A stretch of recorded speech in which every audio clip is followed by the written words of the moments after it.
नांदेड़ समेत मराठवाड़ा के मुतादिद अजला में पिछले एक हफ्ते से मुसलसल बारिश का सिलसिला जारी है। बारिश की वजह से गोदावरी की सतह आब में भी गैर मामूली इजाफा हो गया है।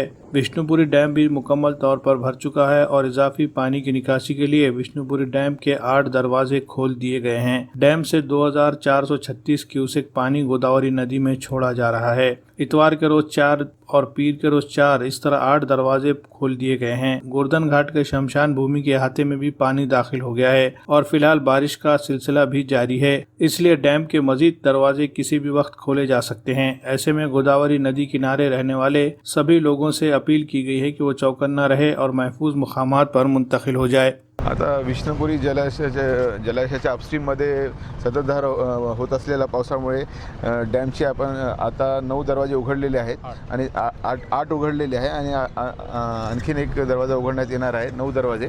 तर त्यामुळे पाण्याची पातळी वाढलेली आहे आणि त्यानुसार जे किनाऱ्यावर आहेत त्यांना आपण एक धोक्याचा इशारा पण दिलेला आहे आणि जे नावघाट ब्रिज आहे ते पण वाहतुकीसाठी जो खुला होता तो आज बंद करण्याचा आदेश मान्य आयुक्तांनी दिलेले आहे आणि त्यानुसार आपण आज बॅरिकेटिंग करून नावघाट ब्रिज बंद करण्यात येत आहे वाहतुकीसाठी। लोकांना हेच आव्हान आहे की लोकांनी या ब्रिजचा वापर करू नये आणि पाण्याची पातळी वाढत आहे त्यामुळे सतर्क राहावे आणि महानगरपालिकेतर्फे सुरक्षा रक्षकांची नेमणूक पण इथं केलेली आहे आणि त्यानुसार प्रशासन पूर्णपणे सज्ज आहे। काय उपाययोजना करण्यात आलेल्या आहे? उपाययोजना म्हणजे लाईफ गार्ड आहे आपल्याकडे, बॅरिकेटिंग करण्यात येणार आहे आणि या प्रकारे महापालिकेतर्फे कारवाई करण्यात येते।